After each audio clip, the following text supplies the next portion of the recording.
നിതിൻ രാജിന്റെ മരണത്തിന് പിന്നാലെ Kannur Anjarakandy dental medical കോളേജിലെ അധ്യാപകർക്കെതിരെ ഗുരുതര ആരോപണവുമായി കൂടുതൽ വിദ്യാർത്ഥികൾ രംഗത്തേക്ക് എത്തുകയാണ്. ക്ലാസ് മുറികളിൽ വ്യക്തി അധിക്ഷേപം പതിവാണ്. കണ്ണൂരിലെ BDS വിദ്യാർത്ഥിയായ നിതിൻ രാജിന്റെ മരണം നമ്മുടെ സമൂഹത്തിൽ ഒരു വലിയ ചോദ്യചിഹ്നം അവശേഷിപ്പിച്ചിരിക്കുകയാണല്ലേ. നിറത്തിന്റെയും ജാതിയുടെയും പേരിൽ ഇപ്പോഴും അധ്യാപകരുടെ കയ്യിൽ നിന്ന് ഇത്ര വലിയ പീഡനങ്ങൾ കുട്ടികൾ സഹിക്കാന്ന് പറഞ്ഞിട്ടുണ്ടെങ്കിൽ നമ്മുടെ സമൂഹത്തിന്റെ പോക്ക് ശരിക്കും എങ്ങോട്ടാ? ഭരണഘടനയിലെ ആർട്ടിക്കിൾ 17 പ്രകാരം അയിത്തവും വിവേചനവും ഒക്കെ നിരോധിച്ചതാണ്. എന്നിട്ടും ഇപ്പോഴും അത് തുടർന്നുകൊണ്ടിരിക്കുന്നത് ക്രിമിനൽ കുറ്റം തന്നെയാണ്.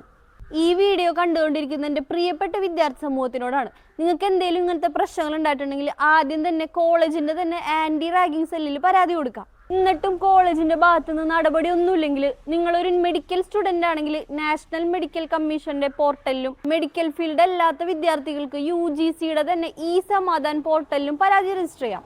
അധ്യാപകരുടെ ഭാഗത്തുനിന്ന് തന്നെ ഇത്തരം വലിയ പീഡനങ്ങൾ ഉണ്ടാവുന്നതും ആത്മഹത്യയിലോട്ട് നയിക്കണതൊക്കെ 10 വർഷം വരെ കഠിന തടവ് കിട്ടാവുന്ന ഒരു വലിയ കുറ്റമാണ്.